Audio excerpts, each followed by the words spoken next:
ప్రార్థన చేసుకున్న ప్రేమ దేవునారా, ప్రేమ నమ్మకం కలిగిన దేవానికి వందనాలు స్తోత్రాలు తండ్రి. నీ పిల్లలకు నీ మాటలు పంచుకుంటుండగా సమయోచితమైన జ్ఞానాన్ని దయచండి. వీటిని నీ పిల్లలకు మరొక మరణంతరం వెలిగించండి.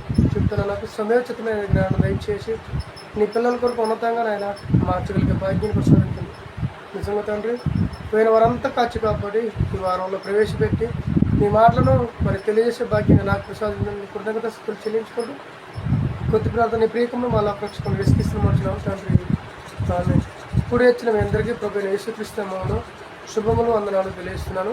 ప్రియమైన దేవుని వల్లరా, ఈరోజు మనం నేర్చుకుపోయే పాఠం క్రీస్తు త్యాగాన్ని మరిచిన క్రైస్తవులు. త్యాగం అనగా మనందరికీ తెలుసు.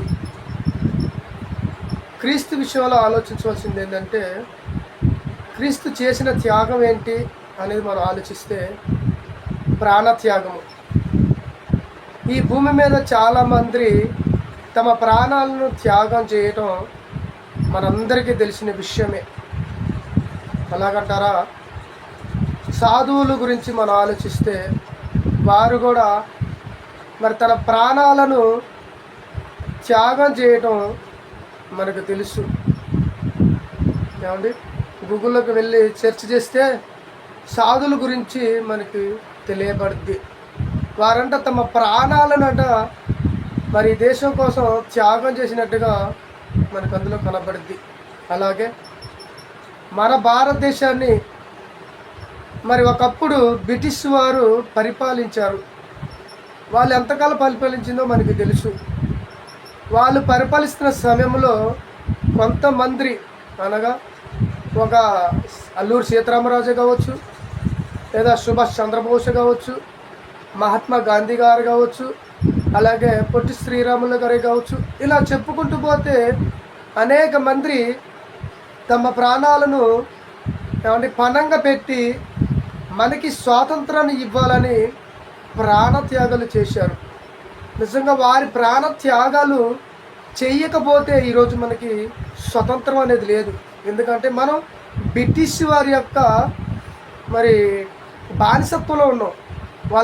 వాళ్ళు మనల్ని వెట్టి చాకిరీలు, వెట్టి పనులు చేపించుకుంటూ వాళ్ళు బ్రతికారు. నిజంగా అలాంటి వారి నుండి విడిపించడానికి మరి మహా సమర యోధులు అంటారు వాళ్ళని. వాళ్ళ ప్రాణత్యాగాలే ఈరోజు మనకి మరి స్వతంత్రం అనేది కలిగింది. అందుకని స్వతంత్రంగా బతకగలుగుతున్నాం, స్వతంత్రంగా ఏదైనా చేయగలుగుతున్నాము. నిజంగా వాళ్ళ ప్రాణాలు త్యాగం చేయకపోతే మనకి ఈరోజు స్వతంత్రమే లేదు.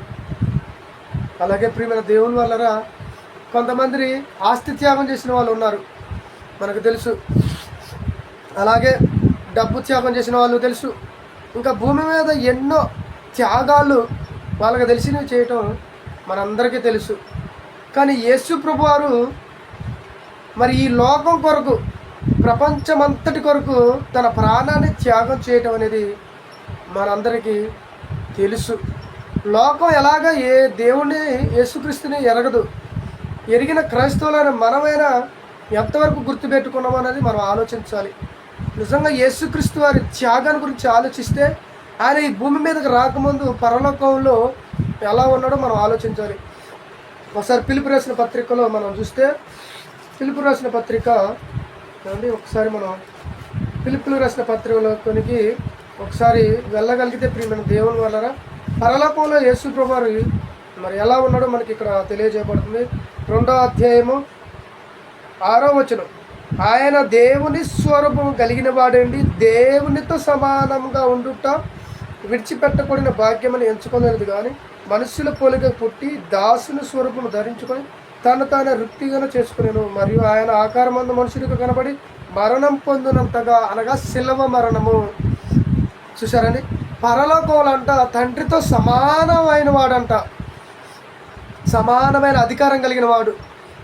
మరి మన తండ్రి గురించి ఆలోచిస్తే ఆయన బలవంతుడైన దేవుడు, నిత్యదగుడు దేవుడు, సర్వశక్తి గల దేవుడు. అలాంటి దేవుని స్వభావం ఎలా ఉందో ఆయన క్యారెక్టర్ గురించి ఆలోచిస్తే యేసుక్రీస్తు వారు కూడా అలాగనే సమానమైన వాడిగా కనబడుతున్నాడు. అలాంటి యేసుప్రభువు వారు ఈ భూమి మీదకి ఏమంటే మానవులైన మన పాపాలను కేవలం మన పాపాల నుండి. ఏమండి, ఒకప్పుడు బ్రిటిష్ వాళ్ళు పరిపాలిస్తున్న సమయంలో వారి యొక్క బానిసత్వంలోనికి విడిపించడానికి ఎలాగైతే సమరయోధులుగా మరి అలాగే ప్రాణత్యాగాలు చేశారో, అలాగే యేసుప్రభు వారు కూడా పాపం అనే బానిసత్వంలో ఉన్న మనలను విడిపించడానికి కేవలం పాపాల నిమిత్తమే, మన కోసమే, మనందరి కోసము ప్రాణత్యాగాన్ని చెయ్యడానికి యేసుప్రభు వారు మరి భూమి మీదకు రావడం జరిగింది. ఎందుకంటే మనమంతా దేవుని సన్నిధికి చేరాలని. ఆ కన్న తండ్రి ఏమని ఆలోచించాడంటే, నాకు పిల్లలు కావాలి, వాళ్ళు పరిశుద్ధులుగా నా యొద్దకు రావాలి, నాలాగా ఉండాలి భూమి మీద అని తండ్రి అనుకుంటే, మరి మొట్టమొదటి ఆదాము చేసిన అతిక్రమము, ఆ పాపాన్ని బట్టే ఈరోజు మనకి పాపం అనేది, మరణం అనేది ప్రాప్తించింది. అలాంటి పాపములో ఉన్న మనల్ని విడిపించడానికి యేసుప్రభువు ఈ భూమి మీదకి వచ్చి తన ప్రాణాన్ని త్యాగం చేశాడు, శిలువ మరణాన్ని పొందాడు. నిజంగా ఆ శిలువ మరణం అనేది మనం ఆలోచిస్తే మరి ఏమంటే ఎంత దారుణమైన మరణాన్ని పొందాడో ఒక్కసారి మనం మనసు పెట్టి ఆలోచిస్తే ప్రియమైన దేవుని మనకు అర్థమైంది. నిజంగా ఈ చేతికి ఒక మొల, ఈ చేతికి ఒక మేకు, రెండు కాళ్ళకి మేకులు కలిపి కొడుతుంటే ఆ బాధ ఎలా ఉంటుందంటే నిజంగా భరించిన యేసుక్రీస్తుకే తప్ప మనకు అర్థం కాదండి. ప్రాణాలు ఎవరైనా త్యాగం చేయొచ్చు, ప్రాణాలు ఎవరైనా విడవచ్చు, కానీ ఒక సిలువలో మాత్రమే బ్రతికొండగా ఒక మనిషిని అతి దారుణంగా మరి చనిపోవటం అనేది మరి మనం ఆలోచించాలి విషయం ప్రియమైన దేవుని వలన. ఎందుకంటే సాదాసీదగా చనిపోయిన వాళ్ళు ఎంతోమంది మనకు తెలుసు, కానీ ఒక మనిషిని సిలువకేసి కొట్టి తన ప్రాణాన్ని తీయటం అంటే మామూలు విషయం కాదు. ఇంకో విషయం ఏంటంటే, యేసుప్రభువు ఈ భూమి మీదకి వచ్చి మరి దేవుని మాటలు ఏమంటే ఉన్నది ఉన్నట్టుగా చెప్పడానికి ప్రయత్నం చేశాడు. ఒక పక్క దేవుని మాటలు చెబుతున్నాడు, మరొక పక్క స్వస్థత చేస్తున్నాడు జనాలు అనేకులకు, ఇంకో పక్క భోజనాలు పెడుతున్నాడు, అలాగే ఎంతోమందిని మరి ఆదరించుతున్నాడు, మరొక పక్క సావుకు సిద్ధపడ్డాడు. అంటే వీటన్నిటి గురించి పరలోకంలో ఆలోచించి దేవుడి మాటలను కాదనుకోకుండా ఈ భూమి మీదకి వచ్చాడు. యేసుప్రభువు వారికి తెలియదండి? తెలుసు, సమస్తం ఆయనకి తెలుసు. భూమి మీదకి వెళితే తన బ్రతుకు ఎలా ఉంటుందో, ఎలా మరణించబోతున్నాడో, ఎలా హింస పెడతాడో అన్న సంగతి ఆయనకి ముందుగానే తెలిసే పరలోకంలో తండ్రి అయిన దేవుని బాధను మరి ఆయన కల్లారా చూస్తున్నాడు. కాబట్టి మరి ఈ భూమి మీదకి తండ్రి నేను వెళ్తానయ్యా, నీ పిల్లలను నేను రక్షిస్తానని భూమి మీదకి వచ్చి తన ప్రాణత్యాగాన్ని మన కొరకు చేశాడండి. అలాంటి ప్రాణత్యాగం ఈ భూమి మీద ఎవరు చేయగలరండి? ఎంతోమంది మహానుభావులు ప్రాణత్యాగాలు చేశారు, కానీ యేసుక్రీస్తులాగా ప్రాణత్యాగం చేసిన వాళ్ళు ఎవరు మనకి కనబడరు. యేసు లాంటి గొప్ప వ్యక్తి మనకి దొరకడం అదృష్టం. నిజంగా ఆ యేసుప్రభువు భూమి మీదకి రాబట్టే తండ్రి అయిన దేవుడు ఎవరో తెలుసుకున్నాము, అలాగే పరలోకం ఉందనేది తెలుసుకున్నాము, అలాగే భూలోకంలో మనం ఎలా బ్రతకాలో తెలుసుకుంటున్నాం, చచ్చిపోతే నరకానికి పోయేది కూడా మనం తెలుసుకోగలిగినాం. కేవలం యేసుప్రభువు మరి రాబట్టే కదండి. ఆయన రాకపోతే పరలోకం తెలియదు, నరకం తెలియదు, ఏమంటే ఈ భూలోకం ఎలా బతకాలో తెలియదు. చాలామంది తమ ఇష్టం వచ్చినట్టుగా తమ బ్రతుకులను మరి ఎలా గడుపుతున్నారో మనకు తెలుసు. ఏమండి, యేసుప్రభు వచ్చి వెళ్ళిపోయిన ఇన్ని సంవత్సరాలైనా కానీ ఎంతోమంది మారని క్రైస్తులు ఉన్నారు. అవసరానికి నమ్ముకున్న వాళ్ళు ఉన్నారు, ఏమండి రోగాలు పోతాయని నమ్ముకున్న వాళ్ళు ఉన్నారు, మరి స్వస్థత జరుగుతాయని నమ్ముకున్న వాళ్ళు ఉన్నారు. ఈ సేవకులు ఇలాగే తయారయ్యారు, ఆ విశ్వాసులు అలాగే తయారయ్యారు. నిజంగా యేసుప్రభువు వచ్చింది ఎందుకేసమన్నా? మన అవసరాలు తీర్చడానిక, ఈ శరీర సంబంధమైన మరి కోరికలు తీర్చడానికి యేసుప్రభువు వచ్చింది. ఒక్కసారి మనసు పెట్టి ఆలోచించండి ప్రియమైన దేవుని వలన. యేసుప్రభువు వచ్చింది దానికోసం కాదు, పాపములో నిన్ను విడిపించి పరలోకానికి చేర్చాలి, ఆ తండ్రి ఉన్న లోకానికి చేర్చాలనే కదండి ఆయన వచ్చింది. ఒకసారి చూడండి, హెబ్రీయులకు రాసిన పత్రికలో మనం ఒకసారి చూస్తే ప్రియమైన దేవుని వలన 13వ అధ్యాయంలో ఏమంటున్నాడు చూడండి ఒకసారి. హెబ్రీయులకు రాసిన పత్రిక 13వ అధ్యాయము ఒకసారి చూద్దాం. హెబ్రీయులకు రాసిన పత్రిక 13వ అధ్యాయం 20వ వచనంలో చూడండి. ఇక్కడ ఏం చెప్పబడుతుంది? గొర్రెలకు గొప్ప కాపరి అయిన యేసు అను మన ప్రభువును నిత్యమైన నిబంధన సంబంధమగు రక్తమును బట్టి మృతులలో నుండి లేపిన సమాధానకర్త దేవుడు యేసుక్రీస్తు ద్వారా తనకు దృష్టికి అనుకూలమైన దానిని మనలో జరిగించుచు ఏమండి ఏమంటున్నాడు ఇక్కడ? గొర్రెలకు గొప్ప కాపరి అయిన యేసు అను మన ప్రభువును నిత్యమైన నిబంధన మందసముకు రక్తాన్ని బట్టి మృతుల్లో నుండి లేపిన సమాధానకర్తకు దేవుడు యేసుక్రీస్తు ద్వారా తన దృష్టికి అనుకూలమైన దానిని మనలో జరిగించాలి. అది ప్రతి మంచి విషయంలో తన చిత్త ప్రకారంగా చెయ్యటానికి ఏమంటే యేసుక్రీస్తు వారు రక్తాన్ని కార్చాడు. అంతకుముందు మన ఇష్ట ప్రకారం బతికాము. దేవుడి ఇష్టం అంటే ఏమిటో అది ఎలా జరిగించాలో మనకి తెలియదండి. ఒకనాడు ఇశ్రాయేలులు కూడా దేవుని కొరకు బ్రతకాలని, దేవుని కొరకు మారాలని మోషే గారి భూమి మీదకి వచ్చి మరి 120 సంవత్సరాలు భూమి మీద బతికాడు. ఏమండి అందులో 40 సంవత్సరాలు ఆయన వృధా చేశాడు. మిగతా 40 సంవత్సరాలు ఏమో మరి ఆయన వివాహం చేసుకొని పిల్లలు కానీ అలా ఒక 40 సంవత్సరాలు వృధా అయిపోయింది. ఇక మిగిలింది కేవలం ఇంకా 80 సంవత్సరాలు దేవుడు ప్రత్యక్షమై అతన్ని పిలుచుకొని మరి అనేకమైన పిల్లలు ఇశ్రాయేలును తన దగ్గరకు నడిపించాలని ఎలాగైతే ఏర్పాటు చేసుకున్నాడో అలా ఏర్పాటు చేసుకున్న తర్వాతకి అనేకులు నడిపించుతున్న విషయంలో ఏమంటే ఆ రోజు ఇశ్రాయేలులు దేవుని మాటను వినలేదండి. పెడచెవిని పెట్టారు. వాళ్ళకి ఇష్టమైనట్టుగా బతికారు. ధర్మశాస్త్రం ఒక భారంగా భావించారు వాళ్ళు. అలాంటి ధర్మశాస్త్రాన్ని వీళ్ళు పాటించలేకపోతున్నారు. ఇది భారమైనదిగా ఉందని ఆ తండ్రి అయిన దేవుడే మరలా ఆలోచించి యేసుక్రీస్తు ద్వారాగా మరి ఎన్నో మరి ఆజ్ఞలను మార్చడం, ఆచారాలను మార్చడం మనం బైబిల్లో చూడగలము. అండి యేసు ప్రభు వారి ద్వారాగే మనకి రక్షణ కల్పించాడంటే నిజంగా మనంత గొప్ప వాళ్ళము ఒకసారి ఆలోచించాలి. ప్రియమైన దేవుని వలన ఇక్కడ ఏమంటున్నాడు? ప్రతి మంచి విషయంలోనూ తన చిత్త ప్రకారము చేయటకు మిమ్మల్ని సిద్ధపరచను కాక అంటున్నాడు. అంటే మనలో జరిగించడానికి ఏం జరిగించాలి? దేవుని క్రియలు జరిగించడానికి. మనం ఎంతవరకు దేవుని క్రియలు జరిగించగలుగుతున్నాము? యేసు ప్రభు వారు ఈ భూమి మీదకి తన ప్రాణత్యాగం చేసింది పాపల నిమిత్తమే కాదు. అలాగే యేసుక్రీస్తును అంగీకరించిన మనము కూడా అనేకులను దేవుని వైపు మళ్లించడానికి మంచి మంచి కార్యక్రమాలు, స్వార్థ కార్యక్రమాలను మనం జరిగించాలి. అండ్ ఈరోజు కడపత్రాలు పంచడానికి వెళ్ళినప్పుడు లేదా బైబిల్ పంచుతున్నప్పుడు ఎంతోమంది అడ్డగించి మరి సేవకులను కానీ విశ్వాసులను కొట్టడం మనం చూస్తున్నాం.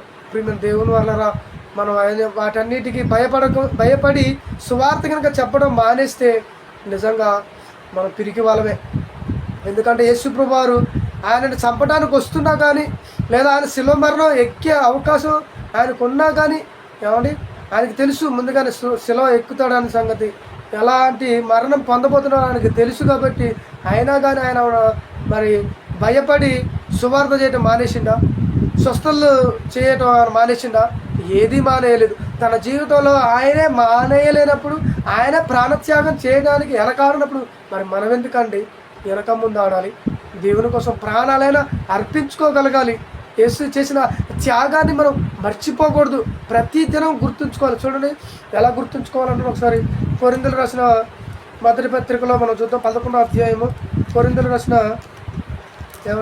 మొదటి పత్రిక 11వ అధ్యాయము 23వ వచనంలో చూడండి. నేను మీకు అప్పగింపబడిన దానిని ప్రభు వలన పొందితిని. ప్రభుని యేసు తాను అప్పగింపబడిన ఒక రాత్రి ఒక రొట్టెను ఎత్తుకుని కృతజ్ఞతలు చెల్లించి దాన్ని విరిచి, ఇది మీ కొరకైన నా శరీరం, నన్ను జ్ఞాపకం చేసుకుని దీన్ని చేయడం చెప్పిన. ఆ ప్రకారమైన భోజనమైన పెంపట ఆయన ఒక పాత్రను ఎత్తుకొని, ఈ పాత్ర రక్తం వలన క్రొత్త నిబంధన, మీరు దీనిలోని తాగినప్పుడల్లా నన్ను జ్ఞాపకం చేసుకుని దీన్ని చేయడానికి చెప్పాను. మీరు ఈ రొట్టెను తిని ఈ పాత్రను తాగినప్పుడల్లా ప్రభు వచ్చే వరకు ఆయన మరణమును ప్రచురం చేయరు. అంటే యేసు ప్రభు వచ్చేంత వరకు కూడా మనమంతా ఏం చేయాలంటే ఆయన యొక్క మరణాన్ని ప్రచురించమంటున్నాడు, ప్రకటించమంటున్నాడు. ఏమంటే ఈరోజు సంఘంలోకి వచ్చి ఏమంటే యేసు ప్రభు వారి యొక్క శరీరాన్ని, రక్తాన్ని త్రాగిన వాళ్ళు ఎంతమంది ఆయన మరణాన్ని ప్రచురించగలుగుతున్నారు చెప్పండి? ఆయన మరణాన్ని ప్రచురించలేకపోతున్నామంటే క్రీస్తు త్యాగాన్ని నువ్వేం చేసావు తెలుసా? మర్చిపోతున్నావు. క్రీస్తు త్యాగం, శిలువ త్యాగం, మరణ త్యాగాన్ని నువ్వు నిత్యము గుర్తు పెట్టుకోవాలి. అలా గుర్తున్నప్పుడే కదా నువ్వు మరి ప్రకటించగలవు. అలా గుర్తు పెట్టుకోలేకపోతున్నావు అంటే నువ్వు మర్చిపోతున్నావు. ప్రకటించాలి కదా, మనము బాధ్యత మన మీద పెట్టింది కదా. అందుకే పేతురు గారు రాసిన మొదటి పత్రికలో ఏం చూస్తున్నాడో ఒకసారి మనం చూడగలిగితే ప్రియమైన దేవుని వలన ఒకసారి మనం బైబిల్లోకి వెళ్ళి చూద్దాం. మన గురించే మరొక మాటను మనం చూద్దాం. పేతురు రాసిన మొదటి పత్రిక 2వ అధ్యాయం 9వ వచనంలో ఒకసారి చూద్దాం. ఏమంటాడు, నేను చదువుతాను, మీరందరూ ఆలకించండి. అయితే మీరు చీకటిలో నుండి ఆశ్చర్యకరమైన తన వెలుగులోనికి మిమ్మల్ని పిలిచిన వారి గుణాతిశయమును ప్రచురము చేయము ఏర్పరచబడిన వంశమును, రాజులైన యాజక సమూహము, పరిశుద్ధ జనము, దేవుని ప్రజలే ఉన్నారు. చూసారండి, ఇక్కడ ఏమంటాడంటే చీకటిలో ఉన్న మనలను వెలుగులోనికి, అనగా సాతానుగాడి బంధకంలో ఉన్న మనలను తన వెలుగులోనికి, కనుక వాక్యంలోనికి, సంఘంలోనికి, దేవుని సన్నిధిలోనికి పిలిచిన మనలను తన వాక్యాన్ని లేదా తన మాటలను, యేసుక్రీస్తు మాటలను లేదా తండ్రి అయిన దేవుని మాటలను ప్రకటించడానికే మీరందరూ ఏర్పాటు చేయబడ్డారు అని ఇక్కడ మరి పేతురు గారి ద్వారా మనకు అర్థమవుతుంది.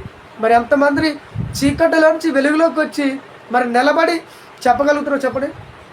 చాలామంది దేవునిలోకి వచ్చి వెళ్ళిపోయిన వాళ్ళు ఉన్నారు.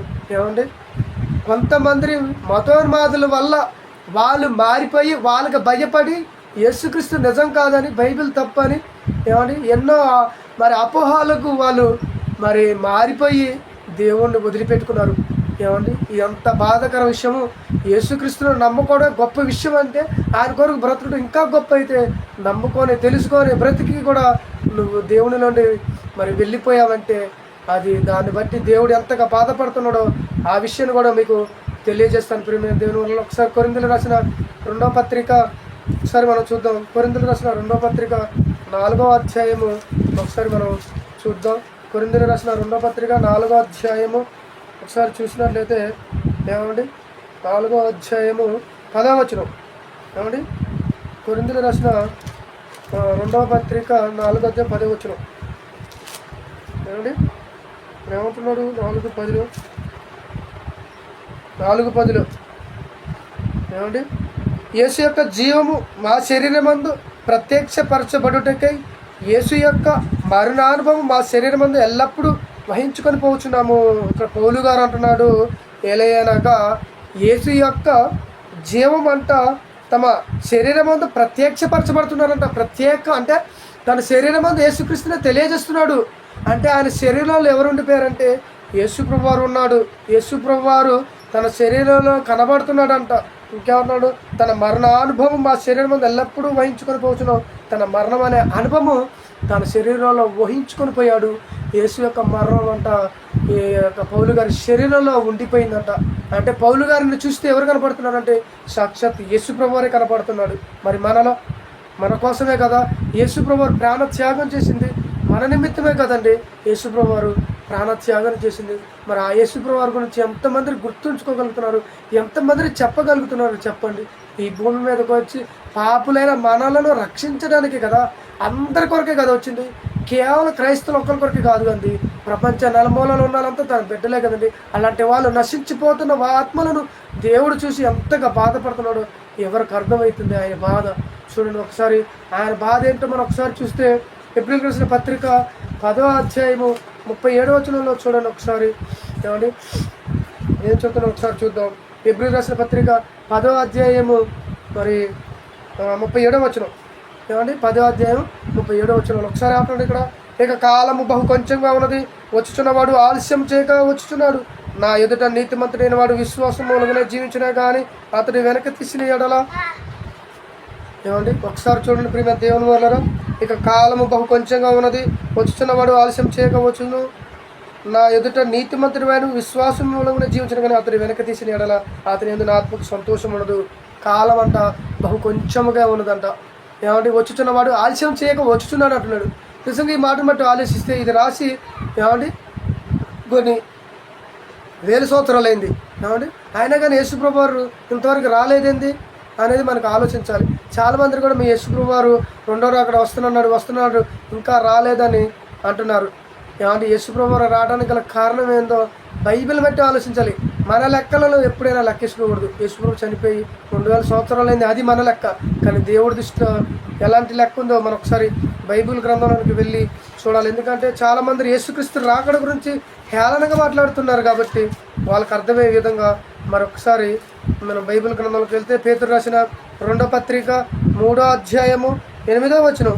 పేతురు రాసిన 2వ పత్రిక 3వ అధ్యాయం 8వ వచనం. ప్రియులారా, ఒక సంగతి మర్చిపోకూడదు, ఏలైనగా ప్రభు దృష్టికి ఒక దినము 1000 సంవత్సరములను 1000 సంవత్సరం ఒక దినములు ఉన్నవి. కొందరు ఆలస్యమని ఎంచుకున్నట్లు ప్రభు తన వాగ్దానం బట్టి కూర్చి ఆలస్యం చేయవాడు కాడు, కానీ ఎవడును నశింపవలని నిశ్చయింపక అందరూ మారుమనసు పొందవలని కోరుచు మీ ఎడల దీర్ఘశాంతం కలిగి ఉన్నాడు. చూసారండి, ప్రభు దృష్టి కంటే అంటే దేవుని దృష్టికి 1 సంవత్సరం లేదా 2 సంవత్సరాలు కానీ ఎన్ని సంవత్సరాలు వేసుకున్నా కానీ ఏమండి అది ఎలా ఉన్నదంట, సంవత్సరము ఒక దినం వల్లే, ఒక దినము 1000 సంవత్సరం వల్లే. అంటే ప్రభు దృష్టికి, దేవుడి దృష్టికి 1000 సంవత్సరాలు అలాగా 2000 సంవత్సరాలు కూడా 2 రోజులుగానే అనిపిస్తుంది. ఎందుకంటే మనమంతా మారు మనసు పొందాలని, మనమంతా మారాలని ఆయన ఎంతగానో ఆశపడుచున్నాడు. ప్రియమైన దేవుని వలన మరి ఒకసారి మనం చూసినట్లయితే ఇక్కడ ఏమంటున్నాడు, ప్రియులారా ఒక సంగతి మర్చిపోకూడదు, ఏమనగా ప్రభు దృష్టికి ఒక దినం 1000 సంవత్సరం వలెను, 1000 సంవత్సరం ఒక దినములో ఉన్నవి. కొందరు ఆలస్యం ఎంచుకున్నట్లు ప్రభు తన వాగ్దానం గురించి ఆలస్యం చేయబడు కాడు, కానీ ఎవడనో నశింపక అందరూ మారుమనసు పొందవాలని కోరుచున్నాడు. అంటే దేవునిలోకి అందరూ రావాలనేదే తండ్రి అయిన దేవుని కోరిక. అందరూ పరలోకం చేరాలనే యేసుప్రభు వారు ప్రాణత్యాగం చేశాడు. నిజంగా ఆయన యొక్క ప్రాణత్యాగమే ఈరోజు మనకి రక్షణ. యేసుక్రీస్తు వారు కనుక మరి ఈ లోకానికి వచ్చి తన ప్రాణాన్ని కనుక పెట్టకపోయినట్లయితే ఈరోజు మనకి మరి రక్షణ లేదు, పరలోకం లేదు, అలాగే మరి ఈ యొక్క పాతాళం అనేది కూడా మనకి తెలియకపోయేది. అలాంటి యేసుప్రభు వారి గురించి మనం మర్చిపోకుండా నిత్యము గుర్తుపెట్టుకోవాలనే మీకు ఈ మాటలను తెలియజేస్తున్నాం. మరొకసారి ఇందాక చదివాను కదా, ఎబ్రిల్ రాసిన పత్రిక 10వ అధ్యాయం 37వ వచనంలో, ఇక కాలం బహు కొంచెంగా ఉన్నది, వచ్చుచున్నవాడు ఆలస్యం చేయకపోవచ్చును. నా ఎదుట నీతిమంతుడైన వాడు విశ్వాసం మూలంగా జీవించిన, కానీ అతని వెనక తీసిన అతని యందు నా ఆత్మ సంతోషం ఉండదు. దేవునికి సంతోషం అనేది ఎప్పుడు కలిగిద్దంటే అందరూ మారు మనసు పొంది దేవునిలో బ్రతకాలని. యేసుప్రభు ఎలాగైతే పరిశుద్ధుడిగా బ్రతికాడు, నీతిమంతుడిగా బ్రతికాడు, ఏ పాపం చెయ్యని వాడిగా బ్రతికాడు, కేవలం మన కోసమే తన ప్రాణాన్ని కూడా పడంగా పెట్టాడు. కాబట్టి అలాంటి యేసుక్రీస్తును రక్షకుడిగా అందరూ అంగీకరించాలనేది దేవుని యొక్క ఇష్టం. ఆయన ఇష్టాన్ని మనం నెరవేర్చాలి. ఎవరైతే వెనక్కి తీసి అంటే దేవుని నమ్ముకొని వాక్యం తెలిసి కూడా చాలామంది వెళ్ళిపోయిన వాళ్ళు మనకి తెలుసు, సత్య వాక్యాన్ని తెలిసి కూడా మరి దానిలోంచి వెళ్ళిపోయి బ్రతుకుచున్న వాళ్ళు ఉన్నారు. వాళ్ళని బట్టి దేవుడు బాధపడడా, అలాంటి వారిని చూసి అయ్యో అనవసరంగా కన్నానే అనుకోడా. ఈరోజు భూమి మీద ఉన్న తల్లిదండ్రులే తమ పిల్లలను మరి తమ మాట వినకోకుండా వాళ్ళకి నచ్చినట్టు బ్రతికితే ఎలాగైతే వాళ్ళు తల్లిదండ్రులు బాధపడతాడో యారు అలాగనే మరి పరలోకం కన్నతండ్రి కూడా ఆ విధంగానే బాధపడతాడు అనేది మనం ఆలోచించాలి. ఇంకేమంటున్నాడు 39వ వచనం, అయితే మనము నశించుటకు వెనక తీర్మానం కాము, కానీ ఆత్మలను రక్షించుకొనుటకు విశ్వాసం కలవరేనము. అంటే ఆత్మలు అనగా మనుషుల యొక్క ఆత్మలు, ఈ భూమి మీద ఉన్న మనుషుల ఆత్మలను రక్షించడానికి మనం విశ్వాసం కలిగిన వారము అంటున్నాడు. మనం దేవుని నమ్ముకునేది ఎందుకు తెలుసా? మన అవసరాలు తీరుతాయనో, లేదా మనకేదో శరీర కోరికలు తీర్చుకోవడానికో కాదండి. ఎందుకంటే మనం విశ్వాసం కలిగి దేవునిలోకి వచ్చామంటే యేసుప్రభు వారు చేసిన ప్రాణ త్యాగాన్ని మనం ఎల్లప్పుడూ గుర్తుపెట్టుకుంటూ అనేక నశించిపోతున్న ఆత్మలను మనం వెతికి రక్షించాలి. ఆ పనిలో ఎంతమంది ఉండగలుగుతున్నారు, ఆ పని కొరకు ఎంతమంది ఆలోచించగలుగుతున్నారు, ఆ పని కొరకు ఎంతమంది తమ ధనాన్ని మరి ఖర్చు చేయగలుగుతున్నారో ఒకసారి ఆలోచించాలి. ప్రియమైన దేవుని వల్ల మరి ఈ ప్రాణత్యాగాన్ని, యేసు చేసిన ప్రాణత్యాగాన్ని క్రైస్తవులైన మనం మర్చిపోకూడదు. ఈ వాక్యాలన్నిటిని బట్టి మనం ఆలోచిస్తే మర్చిపోయినట్టుగా కనపడుతున్నారు. ఏమండి నిజంగా మర్చిపోలేదంటారా చెప్పండి?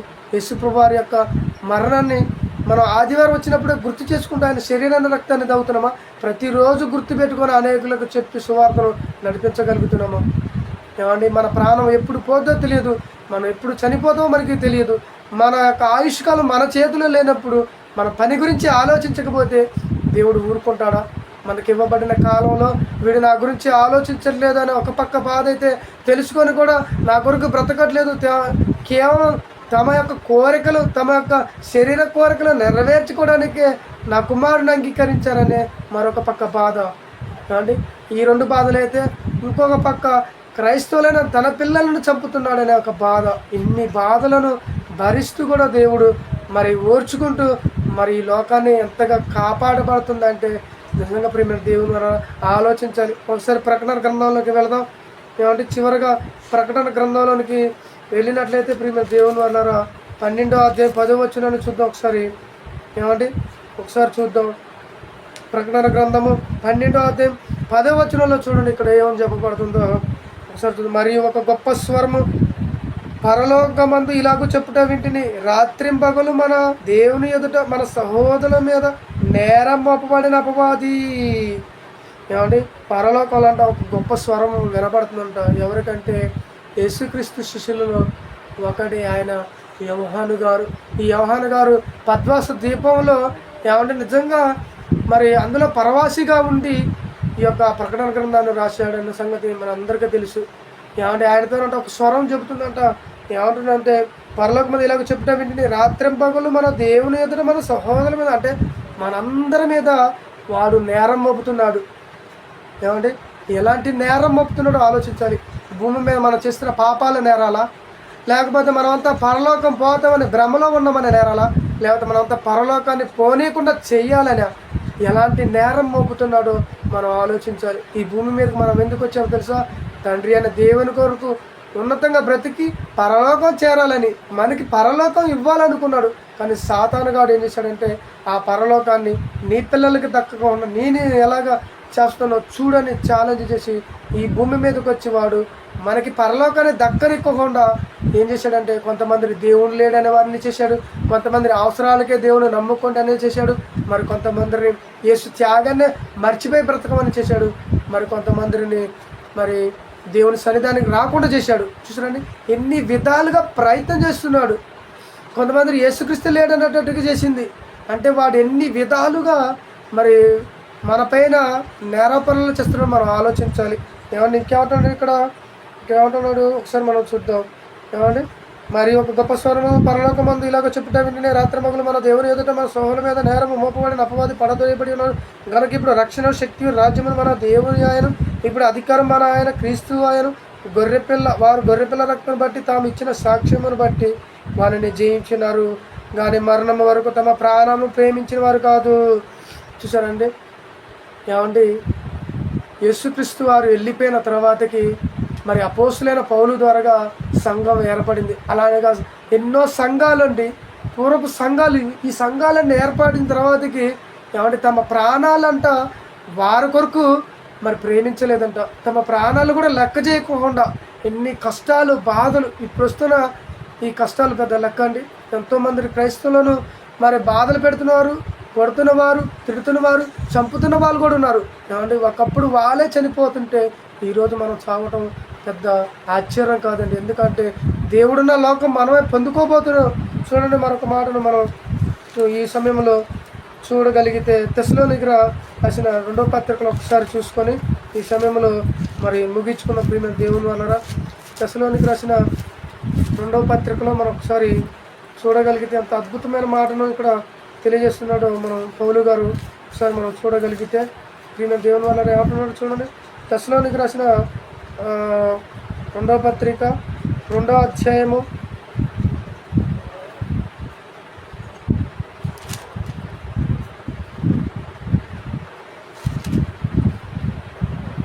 2వ పత్రిక 2వ అధ్యాయము ఒకసారి 7వ వచనం. ధర్మ విరోధి సంబంధం మర్మం ఇప్పటికే క్రియ చేయించున్నది, కానీ అది వరకు అడ్డగించున్న వాడు మధ్య నుండి తీసివేయబడి వరకే అడ్డగించును. అప్పుడు ఆ ధర్మ విరోధి బయలుపరచబడినప్పుడు ప్రభువైన యేసు తన నోటి ఊపిరి చేత వారిని సంహరించి తన ఆగమ ప్రకాశం చేత నాశనం చేయను. నశించిన వారు తాము రక్షింపబడుటకి సత్య విషయమైన ప్రేమను అవలంబింపకపోయారు కనుక. ఏమంటే ఇక్కడ సత్య విషయాన్ని అంటే దేవుని యొక్క మాటలను వాళ్ళు ప్రేమించలేదు అంటున్నాడు. అంటే దేవుని యొక్క మాటలను ప్రేమించలేకుండా చేస్తుంది ఎవరంటే సాతానుగాడు. ఏమండి మరి మొదటి అధ్యాయంలో కూడా ఒకసారి చూసినట్టయితే మొదటి అధ్యాయము 5వ వచనంలో దేని కొరకు మీరు శ్రమ పడుచున్నారో ఆ దేవుని రాజ్యం కొరకు మీరు యోగ్యులను ఎంచబడు నిమిత్తము మీరు ఇట్లా ఓర్చుకున్నట దేవుని న్యాయమైన తీర్పునకు స్పష్టమై ఉన్నది. ఏమండి సూచన ప్రభువైన యేసు తన ప్రభావమును కనపరచు దూతలతో కూడా పరలోకం నుండి అగ్ని జ్వాలలో ప్రత్యక్షమే దేవుని నెరగిన వారికి మన ప్రభువైన యేసుక్రీస్తు సువార్తకు లోపడిన వారికి ప్రతినందన చేయును. చూసారండి దేవుని కొరకు ఎవరైతే బ్రతకట్లేదో వాళ్ళకి ప్రతదండన కలుగుతుంది అంటున్నాడు. దేవుని కొరకు ఎవరైతే బ్రతుకుతారో వారికి పరలోకం, అంటే మనందరికీ పరలోకం కావాలని, మనమంతా పరలోకం చేరాలని యేసుప్రభువు ప్రాణత్యాగం చేసిండు.